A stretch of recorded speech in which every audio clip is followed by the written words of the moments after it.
Hello everyone दोस्तों, welcome to उस्कीबा institute of geography. मैं भी ओंकार शक्ति, डायरेक्टर ऑफ उस्कीबा इंस्टीट्यूट ऑफ ज्योग्राफी। दोस्तों, अभी दीनदयाल उपाध्याय गोरखपुर विश्वविद्यालय ने बीएड के कोर्स को सेमेस्टर वाइज में बदल दिया है। सीबीसीएस पाठ्यक्रम के आधार पर, न्यू एजुकेशन पॉलिसी के आधार पर सीबीसीएस पाठ्यक्रम को लागू किया गया और इसमें बीएड को जो है वह सेमेस्टर वाइज प्रणाली में लागू कर दिया। तो बीएड के जो सेमेस्टर के एग्ज़ाम हैं वो 18 से प्रारंभ हो चुके हैं आपके, और इसका जो तीसरा पेपर है चाइल्डहुड एंड ग्रोइंग अप, जो मनोविज्ञान का पेपर कहलाता है, चाइल्डहुड एंड ग्रोइंग अप, बाल्यावस्था और उसका विकास, इसका एक मॉडल पेपर मैं आपको प्रस्तुत कर रहा हूँ जिसका कोर्स कोड है EDU BED 103। इसमें मैंने जो है मिड टर्म एग्ज़ाम के भी जो आपके सब्जेक्टिव पेपर्स आ रहे हैं लिखने वाले कॉपी पर, उनके लिए भी प्रश्न बना रखे हैं जो इम्पोर्टेंट हैं आपके लिए आ जाएंगे। और इसमें मैंने एंड टर्म एग्ज़ाम जो आपका ऑब्जेक्टिव पेपर हो रहा है बहुविकल्पीय, उसके भी कुछ क्वेश्चंस बना रखे हैं। हालांकि उसके कुछ क्वेश्चंस के एक पेपर मैं आपको और दूंगा।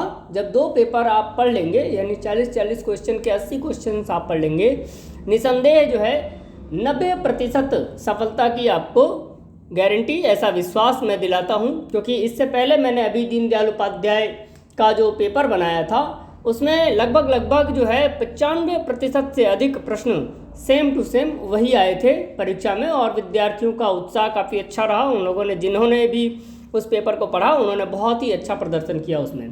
तो ऐसी मैं आशा रखता हूं कि आप भी इस परीक्षा में अच्छे ढंग से सफल होंगे। अधिक से अधिक इस संदेश को, इस पेपर्स को अपने दोस्तों से के पास पहुंचाइए ताकि सभी के सभी लोग अच्छे अंकों को प्राप्त कर सकें। थोड़ा सा मन से बस 10 मिनट इस पेपर को आप देख लेंगे और एक बार इसको सुन लेंगे, निसंदेह यही प्रश्न आपको हुबहू परीक्षा में मिल लेंगे, ऐसा मेरा पूरा प्रयास है। हालांकि अभी इस वाले पेपर में मैंने कुछ ऐसे प्रश्न डाले हैं जिन पे नज़र आपकी नहीं पड़ती है। बाकी जो इसका दूसरा पेपर होगा वह आपके लिए बहुत इंपॉर्टेंट होगा, मोस्ट इम्पॉर्टेंट होगा। वह मैं 5 यूनिट से उनके प्रश्नों को बना के रखूँगा। अभी मैंने इस एंड टर्म के 40 बहुविकल्पीय परीक्षा के जो प्रश्न हैं इस पेपर में, जो अभी मैं प्रस्तुत कर रहा हूँ आपको, इस 1 या 2 यूनिट से ही रख रखा है। पर इसलिए उसमें महत्वपूर्ण है ये कि ये ऐसे कॉन्सेप्चुअल थ्योरिकल प्रश्न हैं जो सीधे परीक्षा में पूछ दिए जाते हैं और आप इससे अनभिज्ञ रहेंगे तो आंसर नहीं कर पाएंगे। इसलिए मैंने ज़्यादा से ज़्यादा पहले इसमें इसका प्रयास किया है कि जो कठिन प्रश्न है वो आप पहले आसानी से कर जाएं। बाकी जो चीज़ें आसान वाली हैं उसको जो है आप अच्छे से जानते भी होंगे, या मैं दूसरे पेपर में उसको प्रस्तुत करूंगा। तो दूसरा पेपर भी आप लोग एक बार विश्वास के साथ ज़रूर पढ़िएगा।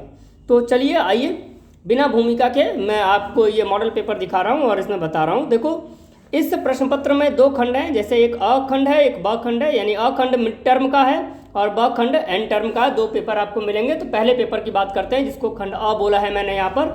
इसमें आपको 3 प्रश्नों के उत्तर देने हैं। तो प्रश्न पत्र में कुल 6 प्रश्न रहेंगे और आपको 3 प्रश्नों के उत्तर देने हैं, और खंड ब में 40 प्रश्न रहेंगे और उनमें से आपको 40 प्रश्नों के उत्तर देने हैं। तो पहला प्रश्न मैं आपको बता रहा हूँ, शिक्षा मनोविज्ञान का अर्थ एवं विधि का वर्णन कीजिए। ये प्रश्न आ सकता है, इम्पॉर्टेंट है, आप इसको एक बार पढ़ लीजिएगा। सबके पास इसका नोट्स अवेलेबल भी होगा, या अपनी किताबों से ढूंढ कर पढ़ लीजिएगा। आप कुछ ना कुछ इसमें तो लिखना ही है आपको।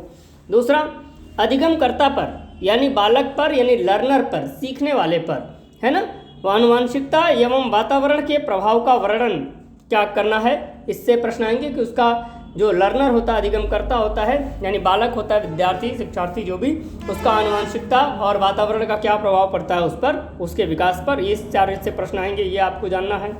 अगला प्रश्न, जीन पियाजे का संज्ञानात्मक विकास का सिद्धांत। ये संक्षिप्त में आ सकता है, या इसके सिद्धांत के जो 4 भाग हैं उन 4 भाग में से किसी एक का नाम दे देगा और आपको उसका वर्णन करना होगा। तो ये क्वेश्चन आपके लिए इंपॉर्टेंट है, इसको आप पढ़ लीजिएगा, मोस्ट इंपॉर्टेंट प्रश्न है। अगला है प्रश्न, भावनात्मक एवं संज्ञानात्मक विकास का तुलनात्मक वर्णन कीजिए।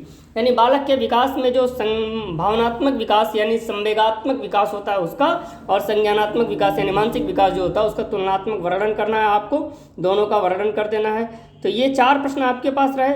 अगला प्रश्न 5वां, 6 प्रश्न दे रहा हूँ मैं, और 6 में आपको 5 जो है आ ही जाएंगे, या 3 करने ही होंगे, बाकी के सारे ऐसे मिलने की उम्मीद है आपको। ध्यान रखिएगा। 5वां प्रश्न है, अधिगम के किसी एक अधिगम सिद्धांत का वर्णन कीजिए। तो आप में के पास 3 हैं, इनमें से किसी एक का वर्णन आपको करना है। थॉर्नडाइक का, पावलोव का, स्किनर का। आप सब इसको पढ़े भी होंगे, जानते भी होंगे। संक्षिप्त टिप्पणी लिखनी है आजकल 1 या 2 पेज में, तो आप इसको अच्छे से लिखने का प्रयास करिएगा। वही बातें परीक्षा में लिखिएगा सब्जेक्टिव प्रश्नों में, कि एग्जामिनर को पता चल सके कि आपको मौका मिले तो आप 2 पेज को 20 पेज में बदल सकते हैं, उसको लिख सकते हैं। इतनी कैपेसिटी आपके पास होनी चाहिए। बीएड की परीक्षा है, स्नातक पास करके गया हुआ अभ्यर्थी इसमें यहाँ पहुँचता है तो ऐसा माना जाता है कि उसकी मात्रा की त्रुटियाँ नहीं होनी चाहिए, और जो भी विषय के प्रति जो उत्तर दे रहा है प्रश्नों का, वह उत्तर सारगर्भित होना चाहिए। तो सुंदर राइटिंग में 1 घंटे का आपको समय मिल रहा है, 3 ही प्रश्न करने होते हैं, तो सुंदर राइटिंग में बढ़िया तरीके से आप इसको लिखने का प्रयास करिएगा। और कुछ भी अनर्गल ना लिखिएगा, थोड़ा ही लिखिएगा, वो ज़्यादा ही काम करेगा आपके लिए। ज़्यादा लिखेंगे कोई काम नहीं करेगा। यानी आपको जैसे अपने आप को एक सुक्ति में बता देना है कि आप क्या चीज़ हो, समझ में आ रहा। तो आपको बिहारी को याद रखना है, वो बोलते हैं कि देखन में छोटन लगे घाव करे गंभीर। तो आप उतने ही उत्तर प्रस्तुत करिएगा कि एग्जामिनर को ये पता चल जाए कि अगर आपको मौका मिलेगा तो आप बहुत बेहतर व्याख्यान कर सकते हैं। ठीक है, तो थॉर्नडाइक, पावलोव या स्किनर में से किसी का एक आएगा। इसमें अथवा करके एक और प्रश्न दिया है मैंने, अभिप्रेरणा को स्पष्ट कीजिए और यह बालक के विकास के लिए कैसे उपयोगी है। ये प्रश्न भी आ सकता है। हालांकि 3 यूनिट से ही प्रश्न आते हैं, पर कभी कभी 1-2 प्रश्न इधर उधर भी आ जाएंगे, तो क्योंकि ये इंपॉर्टेंट है अभिप्रेरणा, तो इसके लिए मैंने आपके सामने ये प्रश्न रखा है कि अभिप्रेरणा को स्पष्ट कीजिए और यह बालक के विकास के लिए कैसे उपयोगी है, ये भी आपको बताना है। अगला है, बुद्धि क्या है तथा इसके कारक सिद्धांत का संक्षिप्त वर्णन करिए। बुद्धि को आप बताइए, बुद्धि है क्या, और इसके कारक सिद्धांत, इसके 6-7 कारक सिद्धांत हैं और इनका संक्षिप्त वर्णन करिए। इन कारक सिद्धांत से मैं आपको जो प्रश्न है, बहुत सारे इंपॉर्टेंट प्रश्न हैं। व्यक्तित्व, दूसरा प्रश्न है व्यक्तित्व को परिभाषित कीजिए तथा उसके प्रकार एवं मापन का संक्षिप्त विवरण प्रस्तुत कीजिए। तो यहाँ से भी प्रश्न आ सकते हैं। हालांकि ये जो ऊपर वाले पार्ट हैं यही आपके लिए ज़्यादा इंपॉर्टेंट होंगे। इन 5 प्रश्नों में से 3 तो निश्चित आने ही आने हैं, तो ये इन 5 को आप जरूर देखने का प्रयास करिएगा। बुद्धि क्या है इसको शॉर्ट फॉर्म में पढ़ लीजिएगा, इसके कारक सिद्धांत को पढ़ लीजिएगा। इन सब के जो उत्तर हैं, यानी बुद्धि के और व्यक्तित्व के और बाकी सारी चीज़ों को, इसका जो प्रश्न है इसके आंसर मैं आपको जो है बहुविकल्पीय प्रश्नों में, यानी एंड टर्म के एग्जाम वाले प्रश्नों में बताऊंगा। इसमें अगला जो मैं प्रस्तुत कर रहा हूँ इसको ध्यान से आप पढ़िएगा और जानने का प्रयास करिएगा कि इसका अगला पेपर आपके सामने कैसे आएगा। इसको मैं आपको प्रस्तुत अभी कर रहा हूँ अगले वीडियोज़ में, तो आप इसको देखने का प्रयास करिएगा। बहुत बहुत धन्यवाद।